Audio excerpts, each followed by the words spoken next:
Hey, how's it going, everyone? Boy, do I have a gem and just an absolute piece of history. Um, the second issue, Miss Fury, Timely Comics. Cover is detached. Alex Schomburg cover, absolutely sought after. And this is written by Tarpe Mills. She was one of the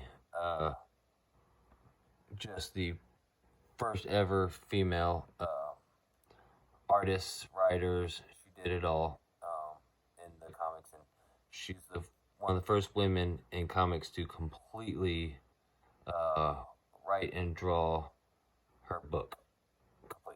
Like no other assistance from men or anything. So absolutely just a trailblazer for women in her day, and just not given enough credit today. And Tarpe Mills was a pseudonym for her as well, as she could not use her own name, as obviously being a woman, it would have probably hindered her ability to get work and just make comics. But it's also has some hanging and branding panels. I would normally have cracked these books right out the case when I purchase any books in a graded book, but I just absolutely can't do it. Not with this. Not with such a historically significant book. And with the cover detached already, and then looking at the condition of it, I just don't want to take the risk. But absolutely look at this. This is just, I hope y'all can appreciate this as much as I do, but it's got the yellow border on top, just absolutely beautiful. It's got the Miss Fury logo. We got the Nazi, hooded Nazi up top with the axe. Little skull collar. And then you have Miss Fury, which, come on. You want to talk about Catwoman stealing a concept from somebody? Get out of here. This is Catwoman with a cape, basically. But, and it's a concept of almost Black Panther prior. She was given the suit by a voodoo priest, and by donning the suit, it I guess gave her powers, or I just had to get a little bit more brushed up on it. But and here she is here kicking the other Nazi right in the face, also with the skull collar or the skull cape. It's got the badass little hook hand and shit. I mean, just your basic stereotypical villain. It's got the cityscape border, nighttime background. You got the moon. I mean, and you got the cliff. I mean, honestly, this was one of the books where I didn't really particularly pay very much for it. Maybe $300 roughly. But I had to break out the credit card for it because I ain't about to hit my bank account on that. So I had to put the credit on it and put into overtime as we do.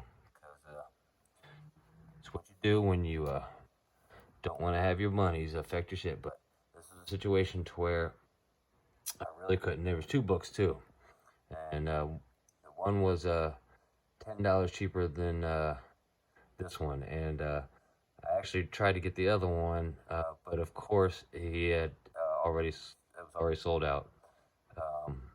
So or he had sold it. He had just forgot to pull the board out from the floor from where he has those to keep the high dollar books behind the counter. So yep. But so of course I jumped all over this one. I was happy to get either one. I remember when these books came into the shop too a year or so ago, and they eventually had gotten them graded, and they came back. So I had to jump all over it. But and also there's another fact that I didn't want to crack it: brittle pages. The fact it says brittle pages, just not gonna crack this baby. Just not gonna do it. But yeah, Miss Fury #2. This is just an absolute piece of history. summer of 1943 is when this come out. I mean, come on. Oh, look at that. A little water on there. And as you can see, it's got some damage. Obviously, cover's detached.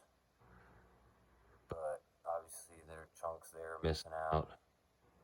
It's missing a little chunk out of there, you know, so obviously the spine has been rolled a little bit. But hey, for such an old book, grateful it even exists still. Don't know how I feel about these CGC cases, honestly, yet.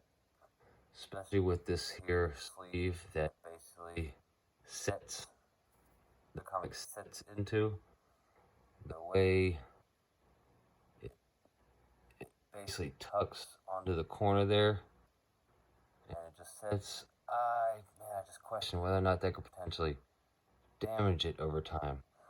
But obviously, if you're not shifting it, shuffling it around, and having this thing move within the book, you should have no issues. Which, of course, as with me, it's paramount, utmost care for it. Otherwise, this sucker would be cracked out the case and truly appreciated. But there you go, Miss Fury #2. One of the few timely comics I own. I think I own, this is the second one now. I own an issue of Blonde Phantom, I believe is her name. And yeah, hope y'all enjoy. It's another one video in the books for you. Hope y'all enjoy. Lone Wolf and Comics out. Have a good day, y'all.